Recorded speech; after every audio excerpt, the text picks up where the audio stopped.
Second to last. Oh, wait, no, it's the last because it'll be January 2nd next Friday. Last Friday feedback of the year. It's just a normal Friday feedback. I don't want to oversell it. You can email us, info@davidpakman.com. Leave comments, replies, platforms, TikTok, the entire thing. We'll feature some of them on the show. We start with regular double from the subreddit, the David Pakman Show subreddit, who says, disagree with David's blue expensive states because they are good talk today. He's right. Desirability drives up price. But so too do uber low property taxes like they have in California, as well as impediments to construction like they have in California. Yes, red states are terrible, but the smartest thing we can all do is give them a shout out when they do something right. Texas getting their revenues from property tax rather than income, for example, is a good thing. Austin's favorable development environment has been beneficial. North Carolina banning parking minimums statewide is huge. We should recognize it. At the same time, let's call a spade and say California is expensive on purpose in a way that does not benefit society. Listen, all of these, you can debate every single aspect of this. I mean, you could argue that Texas getting revenues from property tax is good. Well, high property taxes then lead to high rents as the property taxes are passed down by the landlords to the tenants. So I don't really know about that. You can microanalyze any one policy. The point I was making, if you zoom way out, is that productivity is higher in the blue states, income is higher in the blue states, innovation is higher in the blue states, healthcare quality and access is higher, education quality is higher, all these different things. And yes, they do cost more, but they don't just randomly cost more with no benefit. That is the point I was trying to make. And you can talk about property taxes or parking minimums or any of it, and I think that that's great, but it doesn't really change the point that I was trying to make. Michael Haskins wrote on Facebook, it's not impossible to have high GDP growth when you have massive capital investments as we do, and a tariff policy that almost forces domestic manufacturing and production, and a low Biden era employability rate under 60%. Labor is there, capital is coming, low rates will arrive in 2026, and the land is available. So yes, not 25% annual GDP growth, but certainly 5 to 10% is very possible. Michael, I hate to break it to you, you're delusional, okay? First of all, the tariff policy that is forcing domestic and domestic manufacturing and production, it's not happening. Not only that, even before Trump started his policy nonsense, we had hundreds of thousands of unfilled manufacturing jobs. The number of manufacturing jobs currently filled in the United States is at a multi-year low. Trump's tariffs aren't doing any of that. And then when you say, oh, low rates are going to be here in 2026, rates may be lower in 2026 or higher, but you sound just like Trump saying the new healthcare plan will be signed into law in 2 weeks. And he's been saying that since July of 2020. So excuse me if I'm not moved by your argument. All right, Hero Firefighter on the subreddit argues that people who think the 2024 election was rigged are as illogical as people who think the 2020 election was rigged. And he goes on to say, I'm tired of seeing people say the 24 election was rigged. This is a baseless conspiracy theory with no realistic merit, which has been debunked by real news media.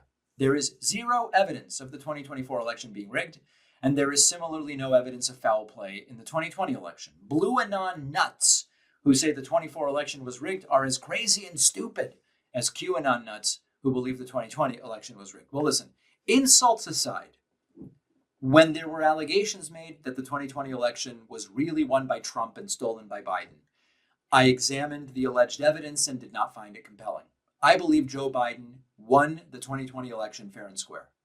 When other parties, including the Election Truth Alliance, which I've interviewed on the show, argued that the 2024 election was rigged and stolen by Donald Trump and that the real winner was Kamala Harris, I examined their alleged evidence and did not find it compelling.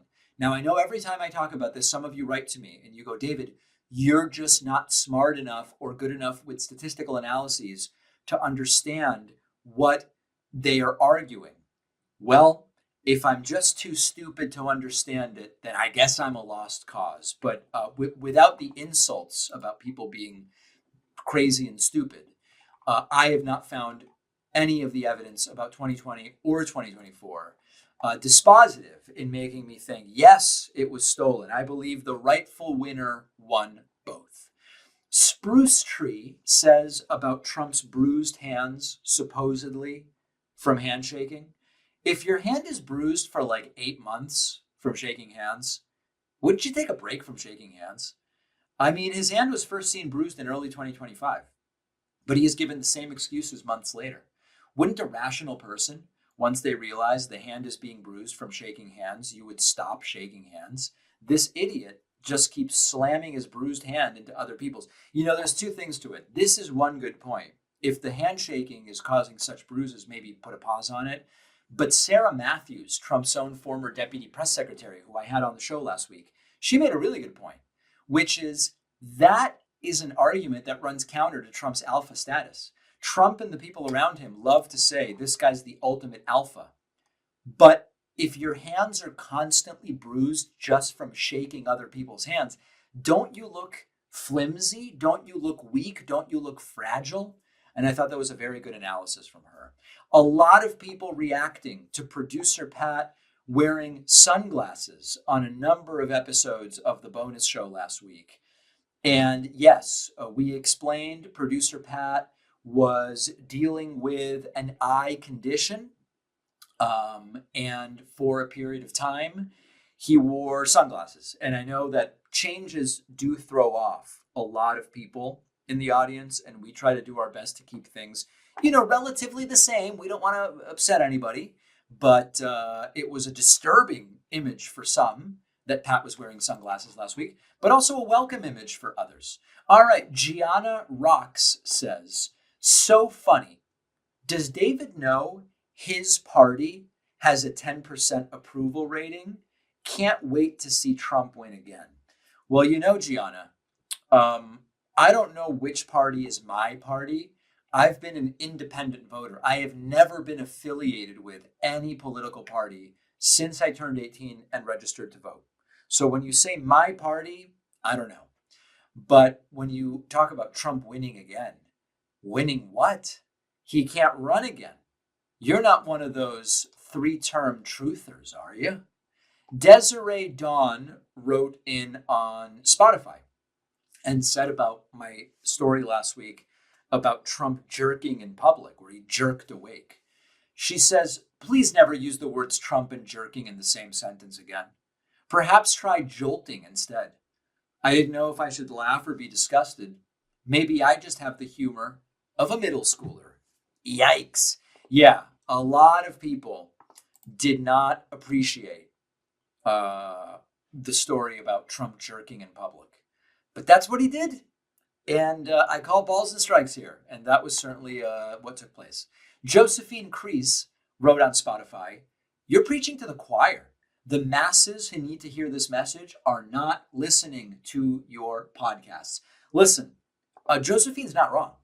We have long spoken about, and by we, I mean myself and other progressive content creators, we've spoken for a long time about the fact that we can only reach a certain portion of the population because a huge percentage of this country doesn't consume political content on purpose. They only see it if it happens to come across some other way. Now, what does this mean? It doesn't mean we stop doing the show. It means the more people that are in our audience, the more people we are deputizing and hopefully giving the information and ability to go and talk to people in non-political settings. If my audience is 1,000, there's 1,000 people who can go out into the non-political world and say, hey, do you know how these tariffs are hurting us? Hey, do you know how this foreign policy is bad for us? If my audience goes from 1,000 to 100,000, now I've got 100,000 people who can go out and quote, not preach to the choir, as you were pointing out. Now, one other thing. It is also the case that on a lot of these platforms, YouTube Shorts are served to a ton of people that are not in the choir, right-wingers. TikTok videos are served to a ton of people that are right-wingers. So I also kind of reject the notion that only left-wingers see the show. Yeah, the YouTube channel subscribers are mostly left-wingers. That's true. If you are subscribed to the show on Spotify or Apple Podcasts, for example, you're probably on the political left. But on the algorithmic platforms, it is getting dumped in to people's algorithms who are on the right. And just look at the comments. You can see from the angry, furious comments that people say, you're wrong, this is terrible, that's terrible. All right, that's the final Friday feedback of the year. We will be back Monday with a new show and a new bonus show. And then it's very quickly going to be 2026. The 2026 midterms will be really up and running, and it's going to be an incredible year. So glad you're here with us for the final week of the year. Next week, I will see you then. Thanks for watching. Check out this other video. And if you like our content, make sure to subscribe so YouTube puts our videos in your feed, and subscribe to the podcast on Spotify and Apple.